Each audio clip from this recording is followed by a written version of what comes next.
The first thing you do in Deathloop is die.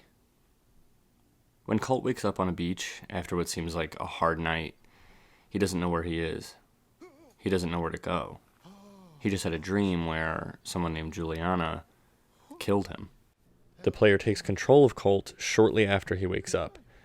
We walk forward, and suddenly we see some words on the screen. For a veteran player, these words aren't out of place. This is the game talking to us. The first thing we see is the name of the mission we're on, The Longest Day. But this is written in first person. I don't know what's happening here, but whatever's happening, I gotta get out of here. Something like that.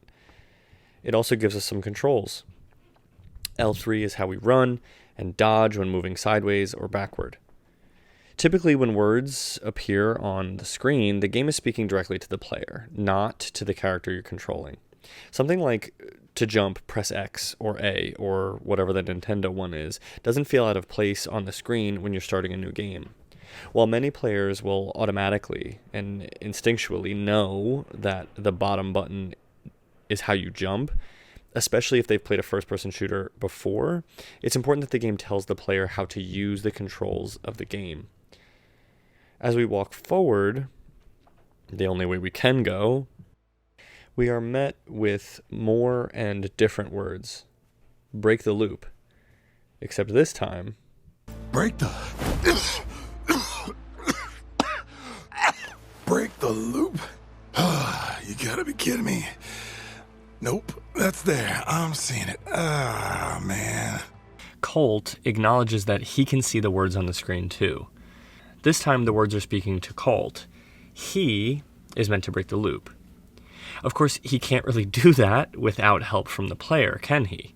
So in a way, the words are talking to Colt and to the player. This makes it extra interesting when the game starts telling you things like, you know the code.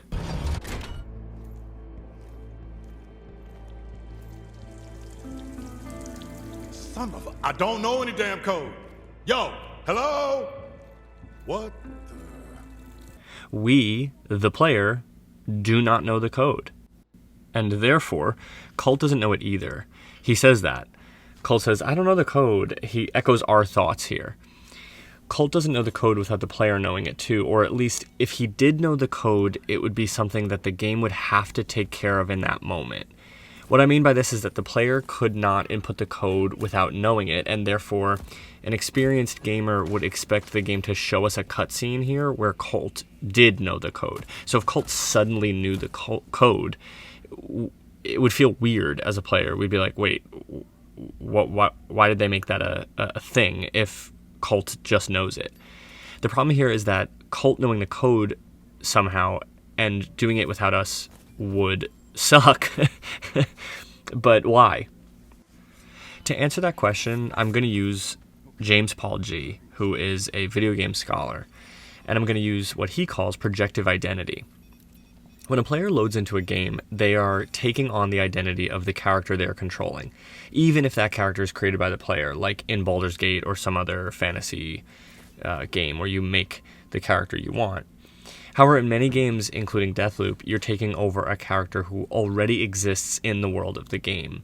In this instance, we take over Colt Vaughn, the former head of security on Black Reef, the island where the game takes place. He's also one of the founders of the Ion Project program. I don't really remember how they say it. There you go. Which uses the island's natural properties to create a perpetual time loop where all the people on the island will live forever. James Paul G., in his book Unified Discourse Analysis, says that video games, quote, create a double-sided stance toward the world, virtual or real, in terms of which we humans see the world simultaneously as a project imposed on us and as a site onto which we can actively project our desires, values, and goals. A projective identity is a melded identity, a melding of self and avatar in a way that gives rise to a new sort of being. What this means is that projective identity is when you, as the player, begin to put your own wants and desires onto the game character, while the game itself and the character you control begin to dictate the way you behave in the game world. I'm going to go off script a little here and explain it, I think, better. Projective identity says that when you play a video game, you project your identity onto that character, and that character projects their identity onto you. We make Colt behave in a way that we want, but at the same time, even if it's subconsciously, because Colt is a character that exists in that world, his personality, his wants and desires are things that we take on board and want to kind of do the right way, so to speak. So that's projective identity, and projective identity works in a lot of ways, not just in video games, but for this, we're just going to use that. So Colt wants to break the loop, we want to complete the game, and so we pilot Colt toward the goal of breaking the loop. In that way, we as the player and Colt as our avatar become one being, one identity, a melded identity, like James Paul G says, a melded identity both determined to get to the end of the narrative. But with this in mind, after you pick up the first gun and squeeze off a few rounds, you head downstairs and you see, it's me. I'm you. Oh, great. Of course you were. In that same writing that told us to break the loop earlier. The game is actually saying a little more than you think, right? Because if that's true, if projective identity is true, and the player is at once both themselves and, in this case, Colt, and that would mean Colt is at one time both himself and the player. The two need each other for the experience to work, right? Like, we need Colt to play the game, but Colt needs us to play the game in order to break the loop. So we meld into one. I have to be Colt, and Colt is literally me. So if that's true, then that statement, it's me, I'm you. Who is me and who is you? Two singular pronouns here, but they both refer to multiple people. Right? I am both Colt and me, and Colt is both him, or he would say me, and me, the player. It's a little confusing. Let me give you another example. Right at the beginning of the game, Colt kills Mikhail, or we kill Mikhail, while he's peeing and singing, right? It's part of the tutorial. Colt stabs him in the back, and the player is told that bodies of these people that they kill will leave behind a telltale shimmer, and that other NPCs can see this happening. Colt says, I've done this before, haven't I? When he turns around, he is greeted with the word yes over and over again. On the surface, this is past Colt confirming to the Colt we're controlling that he has in fact killed this man, or perhaps more generally that he has killed before. But because we're unsure of where Colt ends and where we begin, this is also talking to us, right? So Colt asks, have I done this before? But because this is also talking to the player, we have also, quote-unquote, done this before, so to speak. For most players, this is not the first stealth execution they have completed in a video game. I mean, I don't play the Assassin's Creed games anymore, and from what I understand, most people don't. But we all played as Ezio, right? There was a time before these games sucked that we were all Ezio, and we all loved to assassinate people in video games. So on one hand, yes, Colt, you have done this before, but on the other hand, yes, player, you are not new to stabbing an NPC character in the back. It is talking to both of us at the same time and about different things. And this isn't the only example of this. There's one moment where Colt goes to Updom and we see the words say, "Death died here. They've got no idea at all. Watch yourself out there." This is talking to Colt, but this is explaining something that might be a question for a player. Like, why do these people not have the memory that Juliana and Colt clearly do?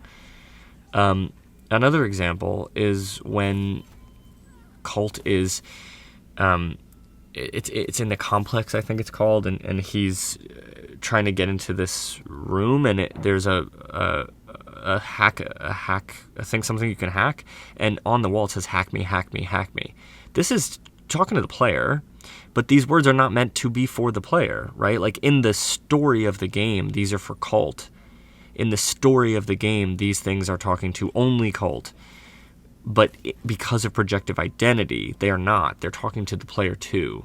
In fact, there's a part where the words even say that. It says, like, can everybody see these? It's playing with the idea of, like, it's talking to Colt, but it's talking to both of us, and the game knows that, because it has to. It has to talk to the player too. It's just that the fiction of the game is telling us that those words are meant for Colt, and yet there are so many times where the words are also breaking the fourth wall and talking to somebody who within the narrative, like, shouldn't be there. The player is getting to experience the game, this is for every game, through the eyes of the character they're controlling. But they shouldn't be there. That's the point, right? Like, I just did the last video on Arthur Morgan. We aren't Arthur Morgan. We shouldn't get to experience the life of Arthur Morgan. We aren't Colt. We shouldn't get to experience the life of Colt. This story should exist on its own, but because of what gaming does, it allows you to be not only to see it in the way like that film does, right? Film gives you this opportunity to see things in ways that you wouldn't.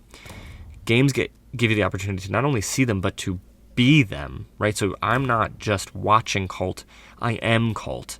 And that's what this game highlights so well. It highlights that I am both me, the player, and Colt, the character within the world of the game. And that's projective identity. It showcases this perfectly. And if you don't believe me, and I got a comment on the last video saying something was a stretch. Well, I'm limbered up, so get ready for this. The end of the tutorial section of the game is the first time Juliana talks directly to Colt, and I think this moment makes this point even more clearly. Juliana is the main antagonist of the game, and she will hunt down the player throughout the story in order to kill Colt and protect the loop. She is also the only character who speaks directly to Colt, with the exception of Colt himself, throughout the game. And the way she does this talking highlights my point. The way Colt hears Juliana is through a walkie-talkie or something like that. You can hear the distortion in her voice on the video. Colt, you there? Hello? Kill those Hello? idiots yet? It's Juliana, in case you didn't remember. Okay. But the funny thing is, when Juliana talks to Colt, she actually kind of doesn't. She talks to the player. Exactly, but if you could just... Wait, what? What did you say? I think we know each other. We know each other, don't we? Yes! Finally! You're back! So, how much do you remember about me? Well... And this furthers the point I'm trying to make. Juliana is talking to Colt here, and Colt responds to her. But Juliana's voice comes out of the controller, not from something on screen. From my point of view as the player, Colt can't actually hear what Juliana is saying. In fact, when I recorded this moment, I actually thought that Juliana's dialogue was going to be silent during this part because it comes out of the controller, but PlayStation got my ass, so... Not only this, anytime the player finds a recording made by one of the members of the Eon program that are lying around the multiple maps you play through, the voices come through the controller. The information is being relayed to the player, and of course Colt, but there's no audio coming out of the speakers on my TV. There's nothing that's showing sound is hitting Colt's ears. It's coming to me. We, Colt and the player, are melded further together by this. I am carrying Colt's walkie. Colt is doing what I'm asking of him. In fact, he can't do anything unless I ask it of him. I pull the trigger, and Colt kills whoever I'm pointing the gun at. And that's what works so well about video games. It allows me to remove that level of responsibility from myself and put it on Colt. But when Juliana asks, "Did you kill all those idiots yet?" she's asking Colt, but the voice comes out of the controller and is spoken directly to me. Again, this is what I think Deathloop does so well. It makes projective identity clear by creating a question about where Colt ends and the player begins. The big words, Juliana, they talk to the player and to Colt in ways that are unusual. And I know that's true of most other games, but this game makes you wonder, who are they talking to? If you like this video, I'm going to ask that you do all the normal stuff. Like, subscribe, leave a comment, share. I really appreciate all the support. From the last video, if you're a new subscriber, I appreciate it. And if you're new to this video, stick with me. I'm working on a Last of Us 2 video, and I think it's going to be really, really great. So go watch my video on Red Dead Redemption and Legacy. And yeah, it's been real. Thanks, and I'll see you next time.